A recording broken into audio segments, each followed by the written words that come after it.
Yes. हाँ दोस्तों, नमस्कार। आप सबका बहुत बहुत स्वागत और अभिनंदन करता हूं। ये महत्वपूर्ण क्लास आज हमारे पास में हिंदी से संबंधित जो पहला चैप्टर होता है, आपका पहला टॉपिक होता है हिंदी वर्णमाला। हिंदी वर्णमाला की संपूर्ण जानकारी हम लेने वाले हैं और इसके आधार पर ही हम संपूर्ण व्याकरण का अध्ययन करने वाले हैं। जो आगे हम व्याकरण के टॉपिक पढ़ेंगे वे सारे के सारे हिंदी वर्णमाला पर डिपेंड होते हैं कहीं ना कहीं। तो ये कह सकते हैं कि ये जो टॉपिक है ये हिंदी व्याकरण का बेस है। इस टॉपिक को बहुत अच्छे से और बहुत पेशेंस के साथ आप समझ लेंगे तो आने वाले टॉपिक आपके लिए बहुत आसान हो जाएंगे। इसलिए इस टॉपिक को आप अंत तक देखिएगा और बहुत पेशेंस के साथ बैठ करके देखिएगा, धैर्य के साथ इस टॉपिक को पढ़िएगा। आज की क्लास में हमारे पास में हिंदी वर्णमाला से संबंधित वे प्रश्न भी होंगे जो पिछली परीक्षाओं में पूछे जा चुके हैं और आने वाली परीक्षाओं के लिए अति महत्वपूर्ण हो जाते हैं या संभावित प्रश्न हो जाते हैं। ऐसे प्रश्नों पर भी हम चर्चा करेंगे। तो अब चलते हैं हम सीधा बिना किसी देरी के आज के टॉपिक पर। तो हिंदी का ये पहला टॉपिक हम अध्ययन करने जा रहे हैं। टॉपिक का नाम है वर्णमाला। सबसे पहले इंपॉर्टेंट बात यह है कि आखिर वर्ण क्या होता है, यही बात इंपॉर्टेंट है। तो वर्ण की परिभाषा आपको कोई पूछे तो आप बताएंगे कि भाषा की सबसे छोटी लिखित इकाई जो होती है वह वर्ण कहलाती है। भाषा की सबसे छोटी लिखित इकाई, कैसे? लिखित इकाई वर्ण कहलाती है। इस बात पे थोड़ा ज्यादा ध्यान देना। कौन सी बात पे? लिखित वाली बात पे थोड़ा ज्यादा ध्यान देना, क्योंकि अगर भाषा की सबसे छोटी इकाई पूछी जाएगी तो फिर वो वर्ण नहीं होगी। भाषा की सबसे छोटी लिखित इकाई ही वर्ण होती है। यदि आपके सामने प्रश्न आए कि बताओ भाषा की सबसे छोटी इकाई क्या कहलाती है, क्या सवाल आ जाए? मान लो भाषा की सबसे छोटी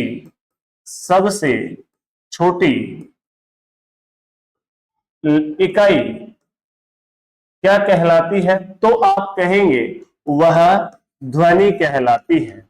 वह क्या कहलाती है? ध्वनि कहलाती है। ये बहुत इंपॉर्टेंट बात है। हम हर ध्वनि को लिखित रूप नहीं दे सकते। मतलब ये हुआ कि वर्ण को लिखा जा सकता है जबकि ध्वनि को सभी ध्वनियों को लिख नहीं सकते। जैसे मैं बोल रहा हूं, आप तक मेरे विचार पहुंच रहे हैं, ये तो माध्यम हुआ भाषा का। विचारों का आदान प्रदान करने का माध्यम ही भाषा है। और भाषा के 3 प्रकार होते हैं, लिखित, मौखिक और सांकेतिक। उनमें से जो बात हो रही है ये मौखिक भाषा है। मौखिक मतलब ध्वनि है और इस ध्वनि को तो हम लिख सकते हैं, मगर कुछ ध्वनियां ऐसी भी होती हैं जिनको लिखित रूप में नहीं दर्शाया जा सकता या लिखित रूप में नहीं किया जा सकता। मतलब कुछ ध्वनियां जिनमें, जैसे मैं उदाहरण दूं, ये भी तो एक ध्वनि है, ये भी तो एक ध्वनि है, ये भी तो एक ध्वनि है। इसको हम लिख नहीं सकते। ध्वनि तो है मगर लिख नहीं सकते, ध्वनि तो है मगर लिख नहीं सकते। इसलिए अगर आपको कोई कहे कि भाषा की सबसे छोटी इकाई क्या है तो आंसर होगा ध्वनि। भाषा की सबसे छोटी लिखित इकाई क्या है तो आप कहोगे वर्ण। क्लियरिटी है? इतनी बात समझ में आई? आगे हम अगर बढ़े तो आपको यह सवाल पूछा जाएगा कि भाषा क्या होती है। भाषा क्या होती है तो आप कहोगे कि विचारों का आदान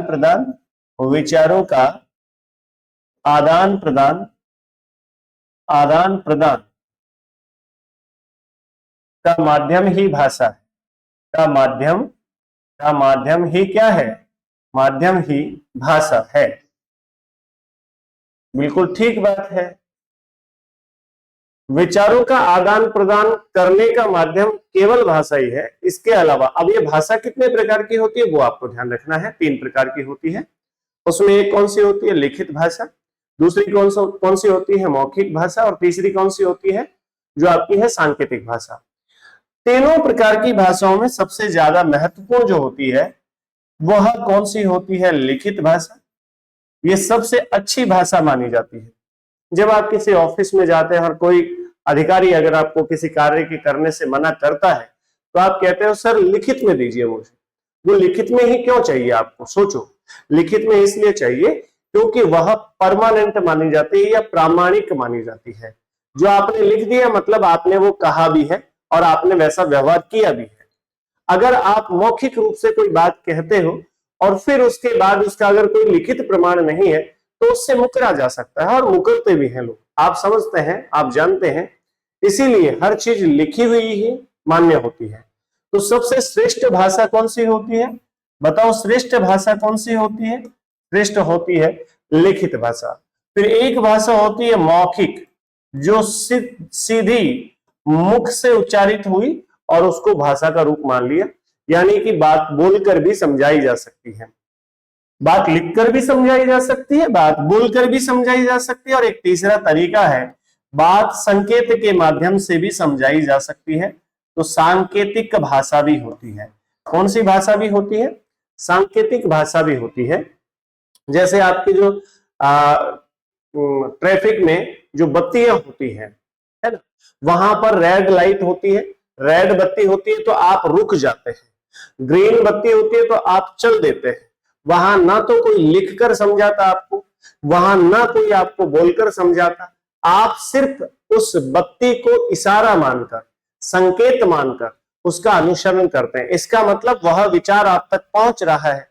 या फिर मान लीजिए कक्षा में बहुत सारे विद्यार्थी और उनमें से बहुत सारे विद्यार्थी शरारत कर रहे हैं और उस समय अध्यापक आते हैं और वो इशारा करते हैं, तो बच्चे ना तो गुरुजी से लिखित में मांगते हैं और ना ही पूछते हैं। वो बच्चे खुद ब खुद अंदाजा लगाते हैं, खुद सोचते हैं कि गुरुजी जो है वो हमें शांत रहने के लिए कह रहे हैं। मतलब ये हुआ कि वो संकेत को समझ रहे हैं, संकेत का जो संकेत है उसको किस रूप में ग्रहण कर रहे हैं कि चुप रहने के लिए बोला जा रहा है। इसका मतलब विचार जो गुरुजी के थे वो वहां तक प्रेषित हो गए हैं, बच्चों तक पहुंच गए हैं। तो यह भी लिखन भाषा का एक प्रकार है। और यह सांकेतिक भाषा जो है वो सबसे खराब भाषा मानी जाती है, सबसे निम्न कोटि की भाषा मानी जाती है। इसमें रीजन है, इसमें कारण है। कारण यह है कि संकेत कुछ और हो और समझ कुछ और लिया जाता है। कभी कभी संकेत का दूसरा मतलब निकाल लिया जाता है। जैसे मान लीजिए किसी ने किसी के साथ में कोई छोटी मोटी बात की और सामने वाले ने ऐसे किया, ये इशारा है। अब ये इशारा उसने किया थप्पड़ का कि थप्पड़ लगेगा, मगर आप क्या समझ ले, मान लो इसको समझ ले कि मोबाइल फोन के लिए बात हो रही है कि फोन करना, तो ये बात उल्टी हो गई, अर्थ का अनर्थ हो जाता है। सब कहना कुछ और चाह रहे हैं, समझ कुछ और लिया जाता है। तो सांकेतिक भाषा उतनी तर्कसंगत नहीं है, उतनी बढ़िया भाषा नहीं है। यह कुछ कुछ जगह ही सही साबित होती है या सही सिद्ध होती है। ठीक है, ये बात आपको समझनी चाहिए। आगे अगर इससे आगे हम बात करें विद्यार्थियों, तो अब हम बात करते हैं कि भैया वर्ण तो हम समझ गए, तो वर्णमाला भी समझा दीजिए। क्या समझा दीजिए? वर्णमाला भी समझा दीजिए। तो वर्णमाला को समझिए। वर्णमाला क्या है? अरे भैया वर्ण जब समझ गए तो वर्णमाला, माला यानी चेन। तो वर्णों का व्यवस्थित, वर्णों का व्यवस्थित व्यवस्थित रूप ही क्या कहलाता है? वर्णों का व्यवस्थित रूप ही वर्णमाला कहलाता है, वर्णमाला कहलाता है। ये बात आप समझना। क्या? वर्णों का व्यवस्थित रूप ही क्या कहलाता है? वर्णमाला कहलाता है। ये बहुत सिंपल सी बात थी। अब एक और बढ़िया सवाल आता है, पूछा जाए कि बताओ हिंदी में वर्ण कितने होते हैं? सामान्य तौर पर अगर आपको पूछ लिया जाए विद्यार्थी, सामान्य तौर पर आपको पूछ लिया जाए कि बताओ वर्णों की संख्या कितनी होती है, वर्णों की संख्या कितनी होती है, तो आप बताओगे वर्णों की संख्या कुल 52 होती है। कितनी होती है? 52। लेकिन हिंदी व्याकरण की दृष्टि से हम वर्णों को 44 ही स्वीकार करते हैं। तो आपको अगर ये पूछ लिया जाए कि हिंदी में वर्णों की संख्या कितनी होती है, हिंदी में वर्णों की संख्या कितनी होती है, वर्णों की संख्या कितनी होती है, तो आपका आंसर बदल जाएगा। संख्या उस समय आप अपना आंसर बताएंगे 44 मानी 44 होती है। हिंदी में वर्णों की संख्या 44 और कुल मिलाकर वर्णों की संख्या 52 होती है।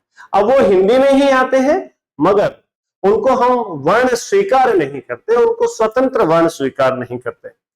अब मैं 44 वर्णों की तो बात भी कर लूंगा आपके सामने, तो ये दोनों बातों पर थोड़ा सा आपका फोकस होना चाहिए। इसमें क्या क्या शामिल हो जाता है, इसमें अयोग वाह वर्ण भी शामिल हो जाते हैं, इसमें और क्या शामिल हो जाता है, इसमें जो संयुक्त वर्ण होते हैं वो भी शामिल हो जाते हैं। तब उनको मिलाकर, दो वर्णों को मिलाकर जो नया वर्ण मिल बना उसको भी इसमें शामिल कर लिया जाए तो कितने हो जाते हैं, 52 हो जाते हैं। मैं उसकी भी बात करूंगा आगे, लेकिन हाल फिलहाल ये जाने कि ये 44 जो वर्ण होते हैं ये कौन कौन होते हैं। तो इसके अंदर आपको पूछा जाएगा कि बताओ जो 44 वर्ण होते हैं वर्ण कितने प्रकार के होते हैं। सीधा सवाल है, वर्ण के प्रकार। किसके प्रकार, वर्ण के प्रकार। और वर्ण के प्रकार कितने बताओगे सर, वर्ण दो प्रकार के होते हैं। सामान्य रूप पर वर्ण, सामान्य रूप से वर्ण कितने प्रकार के होते हैं, दो ही प्रकार के होते हैं, इस बात को ध्यान रखना। कोई अगर YouTube वाले भाई साहब आपको 3 प्रकार के बताते हैं, उसमें वो क्या जोड़ते हैं, अयोग वाह वर्ण, तो इसको मत जोड़ना भैया, अयोग वाह होते हैं वो, और इनको नहीं जोड़ना चाहिए वर्णों में, नहीं तो संख्या फिर बढ़ती ही चली जाएगी। ठीक है, तो वर्ण जब 44 की बात हो तो फिर वर्ण दो ही प्रकार के बताने हैं। ठीक है, वर्ण दो प्रकार के होते हैं। कौन कौन से दो प्रकार के होते हैं जरा जानते हैं। एक होते हैं स्वर, क्या होते हैं, स्वर, और दूसरे होते हैं व्यंजन, क्या होते हैं, व्यंजन। एक तो कौन से हुए, स्वर, और दूसरे कौन से हुए, व्यंजन। अब स्वर क्या होते हैं, व्यंजन क्या होते हैं, ये भी तो बात निकल के आती है। तो चलिए हम बढ़ते हैं बहुत आराम से। देखो सबसे पहले हम स्वर को जानते हैं।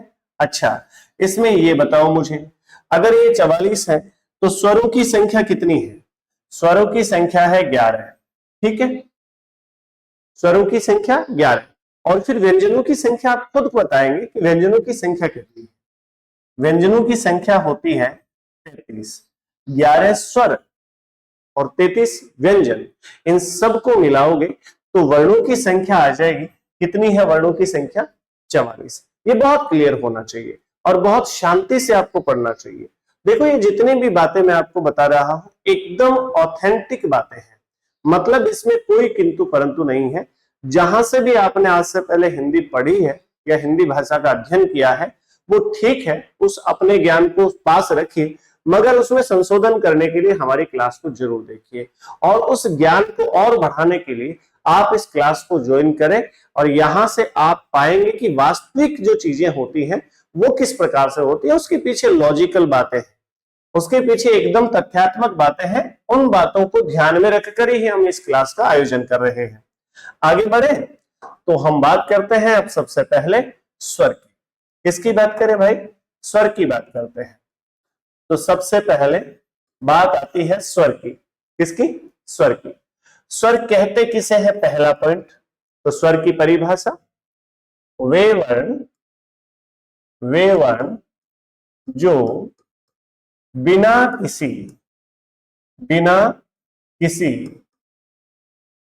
अन्य वर्ण की सहायता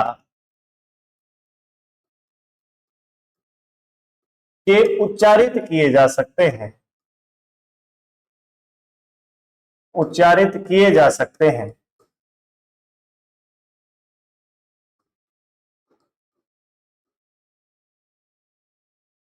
उन्हें क्या कहते हैं दोस्तों, उन्हें स्वर कहते हैं। बहुत गजब की बातें हैं यहां पर देखना। स्वर किसे कहते हैं ये डेफिनेशन आपको पता होनी चाहिए। ऐसे वर्ण जिनको बिना किसी अन्य वर्ण की सहायता के उच्चारित किया जा सकता है उन्हें स्वर कहा जाता है। अर्थात ये बात तो और ज्यादा इंपॉर्टेंट हो जाती है, अर्थात स्वतंत्र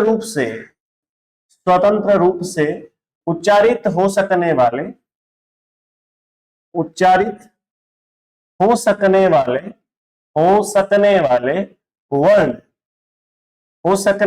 वर्ण क्या कहलाते हैं, वाले वर्ण स्वर कहलाते हैं, स्वर कहलाते हैं। बिल्कुल ठीक है, जिनमें किसी दूसरे वर्ण की आवश्यकता नहीं होती। उदाहरण के तौर पर मैं आपको समझाना चाहूं तो आप अगर पूरे ध्यान से क्लास को देख रहे हो तो समझ आएगा। बताओ, मैं बोलूं अगर ए, तो ए के उच्चारण में मुझे किसी भी अन्य वर्ण की सहायता की आवश्यकता नहीं है। आपने कहा ए, मैंने कहा ए, और ए बोलने में मुझे किसी भी दूसरे वर्ण की आवश्यकता नहीं पड़ी।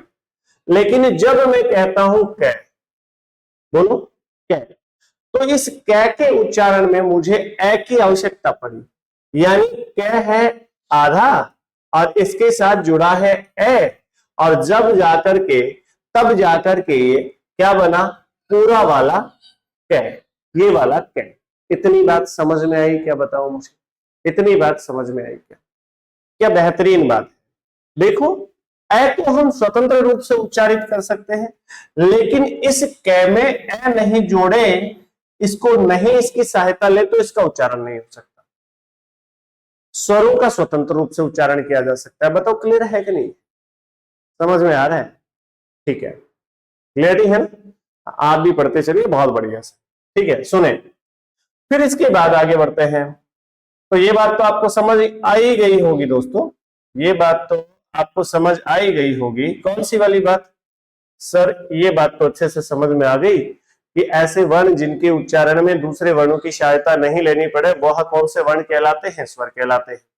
और फिर बात आती है व्यंजन की, लेकिन पहले हम व्यंजन की परिभाषा जानने से पहले हम स्वरों पर थोड़ा सा फोकस करना चाहेंगे, स्वरों को जानना चाहेंगे। चलिए सर बात करते हैं। तो सबसे पहला हमारे सामने क्या है? सबसे पहले हम बात कर रहे हैं स्वरों की। तो आप जानते हैं स्वरों की संख्या 11 होती है। स्वरों की संख्या 11 होती है। स्वरों के प्रकार कितने होते हैं? स्वर के प्रकार तो आप कहेंगे स्वर के मुख्य रूप से दो ही प्रकार होते हैं। मुख्य रूप से कितने प्रकार होते हैं? दो ही प्रकार होते हैं। और वो दो प्रकार कौन से होते हैं सर? वो दो प्रकार कौन से होते हैं ये आप खुद जानते हैं। एक होता है लघु स्वर। इसी लघु स्वर को आप दूसरे किस नाम से जानते हो? ह्रस्व स्वर। इसी को आप किस और नाम से जानते हो? जो है मूल स्वर। किस नाम से जानते हो? मूल स्वर। तो एक टाइप तो ये हो गया स्वरों का, कौन सा? लघु स्वर कह सकते हो, ह्रस्व स्वर कह सकते हो, या फिर मूल स्वर कह सकते हो। ये बहुत क्लियर होना चाहिए आपको। फिर दूसरे नंबर पर हम बात करें तो स्वरों का ही दूसरा भेद होता है जिसको आप कहते हैं दीर्घ स्वर। क्या कहते हैं? दीर्घ स्वर। दीर्घ स्वर संधि का एक भेद भी होता है, मगर यहां पर केवल स्वरों की बात हो रही है, तो इसलिए आपको कहना है कि एक होता है दीर्घ स्वर। दीर्घ स्वर को और किस नाम से जाना जाता है? जो आपका काव्य शास्त्र होता है उसमें कहते हैं गुरु स्वर। क्या कहते हैं? गुरु स्वर। दीर्घ कोई और क्या कहते हैं? गुरु स्वर। तो स्वरों के कितने भेद हुए? मुख्य तौर पर दो भेद हुए, एक लघु और एक दूसरा दीर्घ। क्लियरिटी है? अब जो लघु स्वर होते हैं ये कितने होते हैं? ये भी तो सवाल हो सकता है ना मेरे भाई, यहां भी तो सवाल हो सकता है ना कि जो ये दीर्घ स्वर होते हैं ये आपके कितने होते हैं? तो यहां पर आपको जानना पड़ेगा कि यह 4 होते हैं, और ये जो होते हैं दीर्घ स्वर ये आपके बच गए कितने? 7 होते हैं। अब इस पर भी हम डिटेल से बात करेंगे, इस पर भी हम बहुत आराम से बात करेंगे। पूरी क्लास को आप पेशेंस के साथ देखना, मजा आ जाएगा आपको। जब बात मूल स्वर की हो रही है और ह्रस्व स्वर की बात हो रही है तो 4 स्वर बताते हैं कि कितने मूल स्वर हैं? 4 हैं। अब यहां से प्रश्न आएगा कि कौन कौन से 4 जो है वो मूल स्वर होते हैं आपके। तो आप स्वरों को जानो पहले, तो सभी स्वर लिखता हूं मैं आपके यहाँ पर सभी स्वरों को लिख देता हूं। पहले 11 के 11 स्वर मैं यहां पर लिख रहा हूं, तो आपका ध्यान चाहता हूं। ए, आ, ई, उ,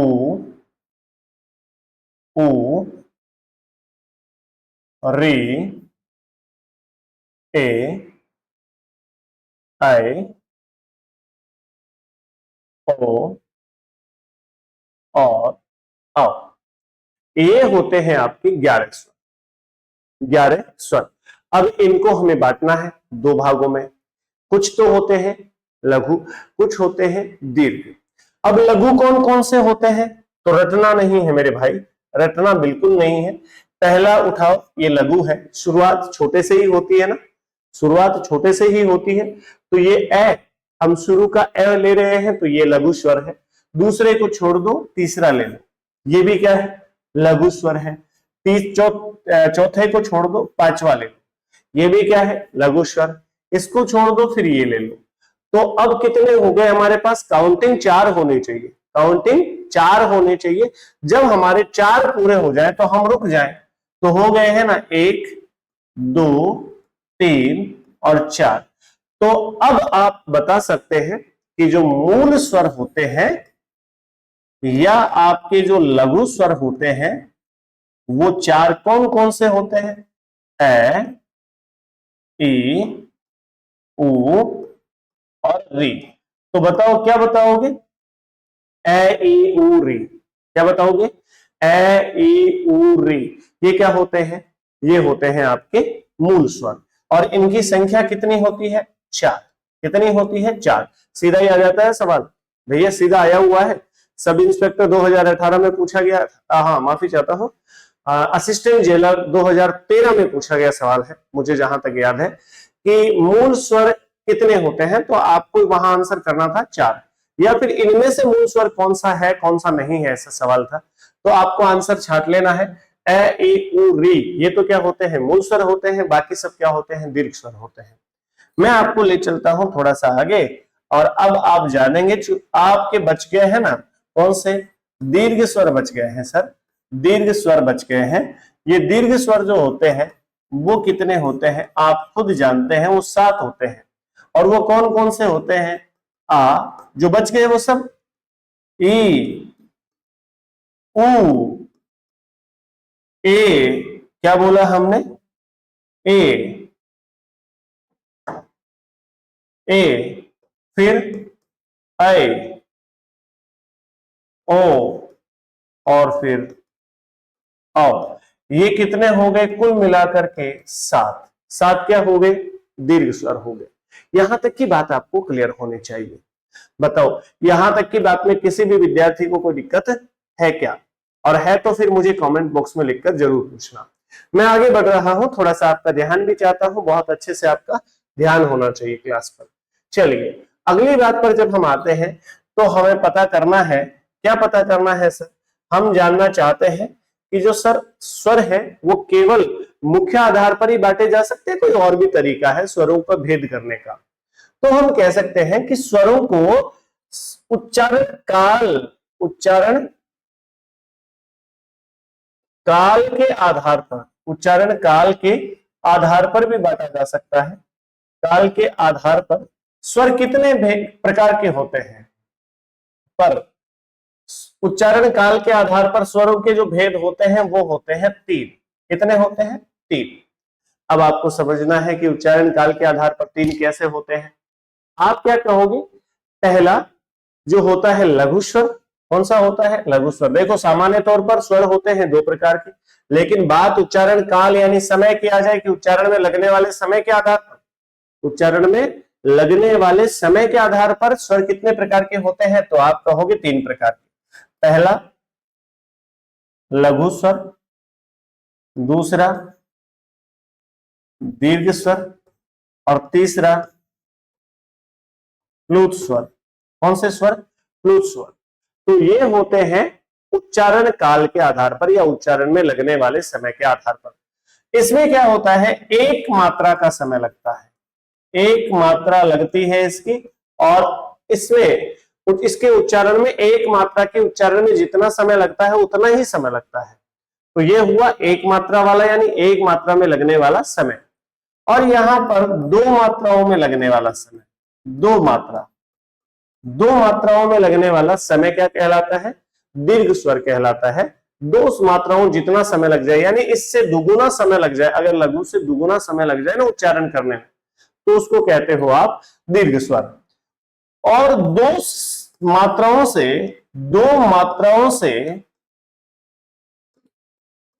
से अधिक समय अगर किसी स्वर के उच्चारण में लग जाए तो फिर उसको कहते हैं प्लुत स्वर। दो मात्राओं से भी ज्यादा समय लग जाए तो उसको क्या कहते हैं? उसको कहते हैं भैया, दो मात्राओं से ज्यादा अगर समय लग जाए तो उसको कहते हैं प्लुत स्वर। तो यहां तक की बात बताओ, क्लियर है कि नहीं है? बिल्कुल हो गई होगी, क्लियर हो गई होगी, क्योंकि जो देखो हमें तो डिटेल में बात करनी है और बहुत ही गहराई में जाना है। अगर आप वास्तव में हिंदी के विद्यार्थी हैं तो ऊपरी अध्ययन तो आपने बहुत जगह से कर रखा होगा, यहाँ तो डेप्थ की बात होगी, और डेप्थ में जाकर जितने गहराई से एग्जामिनर सोच सकता है उससे ज्यादा गहराई में हम अगर चले जाएं, उसके बाद एग्जामिनर की क्या बिसात यार, हमारी पहुंच से बाहर का सवाल बना दे, है ना? इस बात को समझना। तो यहाँ पर देखें, प्लुत स्वर जो होते हैं वो दो मात्राओं से अधिक समय लगता है उनमें। मैं आपको उदाहरण देकर समझा देता हूं। जैसे आपने एक शब्द लिखा राम, क्या शब्द लिखा? राम। और अब आपको पूछा जा रहा है कि रा क्या है, इसमें कौन सा स्वर है? तो कहते हैं दीर्घ, क्योंकि आ जो है ना इसमें आ, ये दीर्घ स्वर है, नो डाउट। र में आ की मात्रा लगी तो रा। इसमें कौन सा है? इसमें है सर लघु, बिल्कुल इसमें, क्योंकि इसमें कौन है? ए। ये बात तो समझ में आ गई सर। लेकिन जब आप लिखा देखते हैं, जब आप लिखा देखते हैं राम, क्या लिखा देखते हैं? राम, ऐसे लिखा देखते हैं। तो अब देखो राम, तो ये रा तो यहीं खत्म हो गया, लेकिन इसके लग जाने से इसका जो उच्चारण है वो थोड़ा लंबा हो जाता है, इसके लग जाने के से उच्चारण थोड़ा लंबा हो जाता है। तो इस वजह से इसको क्या कहा जाए? फिर इसको प्लुत स्वर कहा जाए। क्या कहा जाएगा भाई? प्लुत स्वर कहा जाएगा। इतनी बात क्लियर होनी चाहिए। और सुनो, जैसे आप बोलते हैं ना, उच्चारण करते हैं भाई किसका? आप उच्चारण करते हैं, आप उच्चारण करते हैं ओम। क्या उच्चारण करते हैं? ओम। तो ये ओम जो है ना, ये आपका क्या बन गया भैया? ये आपका प्लुत स्वर बन गया। ये ओम, ऊ नहीं है, ये ध्यान रखना, ये प्लुत स्वर है आपका, और इसके लग जाने से जो ओ की ध्वनि है वो थोड़ी लंबी खिंच जाती है, इस वजह से इसको आप प्लुत स्वर कहते हैं। तो अंदाजन ये बात तो आपको समझ में आ गई होगी। बहुत ही क्लियर रूप से समझ में आना चाहिए, बहुत ही अच्छे तरीके से, अच्छे ढंग से समझना चाहिए आपको इस बात को। फिर मैं थोड़ा आगे चलता हूं और आगे चल करके आपको बताता हूं कि कुछ विद्यार्थी जो है, मेरे दोस्त जो है, वो यही नहीं जानते कि सर वर्ण क्या होता है और अक्षर क्या होता है। इन दोनों चीजों में ही बड़े कंफ्यूज है मेरे भाई। एक तो स्वर में और एक अक्षर में कंफ्यूज है, परेशान है, दुविधा में बढ़ जाते हैं। बोले क्या तो स्वर है, क्या माफी चाहता हूं, क्या तो वर्ण है और क्या अक्षर है। तो अक्षर की महत्ता अपनी अलग है और जो वर्ण है उसकी महत्ता अलग है। जरा ध्यान से देखना, वर्ण किसे कहते हैं? भाषा की सबसे छोटी इकाई को। लेकिन जब यही वर्ण किसी शब्द में प्रयोगित कर दिए जाते हैं या किसी शब्द में रख दिए जाते हैं, शब्द में संजो दिए जाते हैं, तो उसके बाद वो वर्ण ना रहकर अक्षर बन जाते हैं। क्या बन जाते हैं? अक्षर बन जाते हैं। जैसे मैं यहां पर एक शब्द लिखूं, जैसे मैंने लिखा कै, यहां लिखा मैंने मैं, और यहां लिखा मैंने ले। जब तक ये अलग अलग हैं, जब तक ये अलग अलग हैं, तब तक ये क्या कहलाएंगे? तब तक ये वर्ण कहलाएंगे। क्या अलग है तो वर्ण कहलाएगा, मैं अलग है तो वर्ण कहलाएगा। क्या कहलाएगा? वर्ण कहलाएगा। ले अलग है तो वर्ण कहलाएगा। लेकिन इनको सबको जोड़कर मैं शब्द बनाता हूं, और शब्द कैसे बनेगा? कै, मैं और ले, इन तीनों को मैंने एक ही सिरोरेख के नीचे लिख दिया। अब एक ही सिरोरेख के नीचे लिख दिया है तो अब ये बन गया है शब्द। क्या बन गया है? शब्द। ऐसा नहीं है एक सिरोरेख के नीचे कितने भी वर्ण लिख दो, कैसे भी लिख दो तो शब्द बन जाएगा। भैया शब्द की भी अपनी गरिमा होती है। जैसे मैं इसको ऐसे लिख दूं, मैं को बीच में, मैं को पहले ले आऊं, कै को बाद में, और इसके बाद में ले को, तो मक्कल कोई शब्द होता ही नहीं है। इनको ऐसे वैसे करके लिख दोगे, अपने हिसाब से लिख दोगे, तब भी शब्द नहीं बनेगा। ऐसा जरूरी नहीं है कि कितने भी वर्णों को आप एक जगह या एक सिरोरेख के नीचे लिखोगे और वो शब्द बन जाएगा, ऐसा तो नहीं है, ध्यान रखना। ऐसा तो नहीं है, ध्यान रखना। तो ये वाली बात ध्यान रखनी है, पहली बात।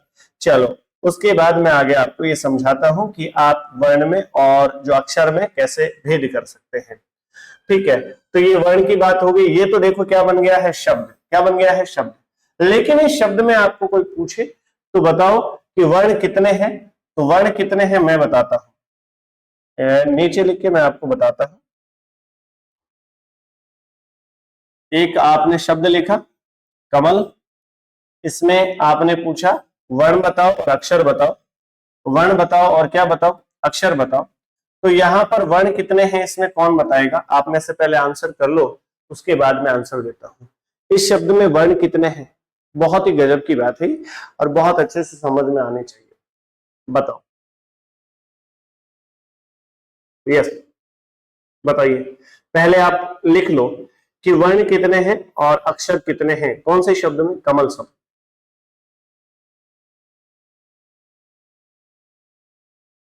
ये बेहतरीन बातों में से एक। क्या आंसर करोगे, देखो इसमें वर्ण तो है 3, वर्ण तो कितने हैं 3, और माफी चाहता हूं, वर्ण तो इसमें देखो है 6, वर्ण तो कितने हैं 6, और अक्षर है इसमें 3। ध्यान, मैं समझाता भी हूं आपको कैसे, वर्ण 6 कैसे है और जो है अक्षर 3 कैसे है, मैं समझाता हूं। अगर आपका पूरा ध्यान यहां पर है तो समझ पाओगे, क्योंकि ये बहुत ही गूढ़ बात है, बहुत ही गहरी अच्छी बात है, और गहरी अच्छी बातें सिर्फ गहरे अच्छे लोग ही समझ पाते हैं। गहरी अच्छी बातें सिर्फ गहरे अच्छे लोग ही समझ पाते हैं। तो देखना, कै के साथ है, मैं के साथ है, ले के साथ कौन, तो वर्ण तो कै भी है ना, ये व्यंजन है, बस इतना ही फर्क है। व्यंजन भी तो वर्ण ही होता है, हाँ बिल्कुल सर। ए बिल्कुल स्वर है, तो ये भी वर्ण है और ये भी वर्ण है। 1 2 3 4 5 6, वर्ण कितने हो गए 6, वर्ण कितने हो गए 6, आज तक पढ़ा है कैसा, वर्ण कितने हो गए 6। और देखो अक्षर कितने हैं इसमें 3, ये अब अक्षर हैं, ये वर्ण नहीं है। ऐसे वर्ण नहीं बोलोगे इसमें क्या वर्ण है, मैं वर्ण है, ल वर्ण है ना, कतई नहीं मेरे बाबू, ऐसे नहीं बोलना। इसमें अक्षर है 3, तो कौन कौन से 3 अक्षर हैं, कै अक्षर है, मैं अक्षर है और लय अक्षर है। लेकिन अलग अलग कर दोगे तो फिर वर्ण भी बन जाएंगे, ठीक है, ध्यान रखना। अब इनको हमने एक जगह लिख दिया तो क्या हो गए, ये अक्षर है और कितने हैं 3। क्लियरिटी है कि नहीं है, बताओ, क्लियरिटी है कि नहीं है, हाँ क्लियरिटी है, बहुत बढ़िया। अब प्लुत स्वर वाली, वर्ण वाली और ये जो लघु स्वर और दीर्घ स्वर है, ये बात तो आपको बहुत अच्छे से समझ में आई। फिर अगर आप स्वरों को और बांटना चाहो तो कैसे कैसे या किस किस आधार पर बांट सकते हो, उस पर हम चलते हैं, उस पर थोड़ी सी चर्चा कर लेते हैं। कर लो सर कर लो, आपको कौन रोक रहा है। देखो भैया, हम ही आपके लिए चर्चा कर रहे हैं और बहुत काम की बात कर रहे हैं।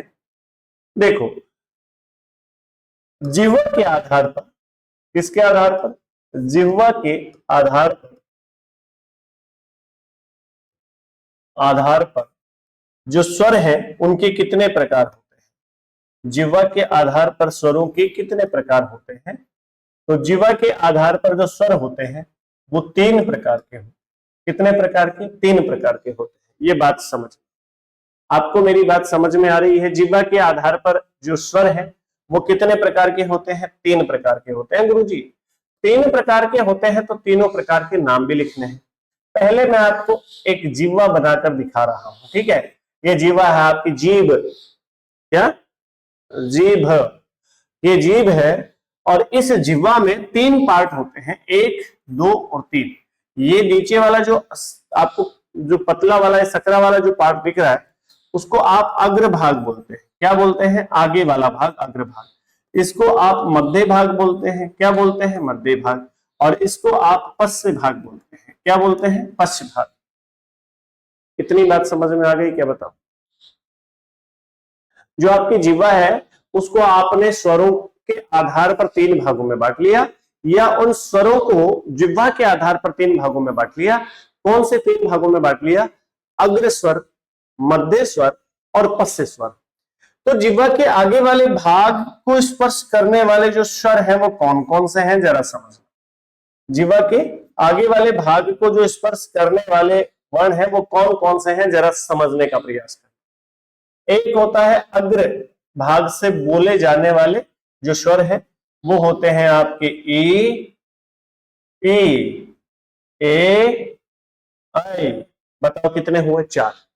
तो अग्र स्वर की संख्या कितनी होती है? 4। और मोस्टली हम देखो उसका क्लासिफिकेशन तो बहुत स्पष्ट नहीं है, मगर री जो स्वर होता है आपका, उसको भी अगर हम देखें तो वह भी अग्र भाग से उच्चारित होता है, तो री को भी हम इसी में रखते हैं। फिर आता है आपका मध्य भाग। कौन सा भाग? मध्य भाग, यानी मध्य स्वर जो होता है वह केवल एक ही है, और वह एक ही कौन सा है? एक ही आपका है ए। कौन है? ए। ए का उच्चारण आप हमेशा ही मध्य भाग से करते हैं। और उसके बाद केवल जीवा की बात हो रही है, उसके बाद हो गया आपका पश्च भाग। और इस पश्च भाग से आप कौन कौन से स्वरों के उच्चारण की बात करते हैं, या कौन कौन से स्वर बोले जा सकते हैं? तो वह बोले जा सकते हैं आपका कौन बच गया? आ बच गया। देखो यहां पर 6 हो गए हैं, तो बच गए कितने हैं? 5 बच गए हैं। आ, उ, ओ और औ, ये हो गए आपके पश्च भाग से। तो जिह्वा के आधार पर स्वरों के भेद हुए 3। बहुत आराम से। अरे क्या है, रटना नहीं है ना, समझना है। मैं इसको थोड़ा सा और क्लियर कर देता हूं, समझना अगर चाहते हो तो। अगर समझना चाहते हो मेरे दोस्त तो इसको और क्लियर कर देता हूं, जरा ध्यान से देखना। ध्यान से देखना भाई, ध्यान से देखना। आ, रटना नहीं है। ई, री, ए, आई, ओ और औ। ये हो गए आपके 11 स्वर। ठीक, ओके।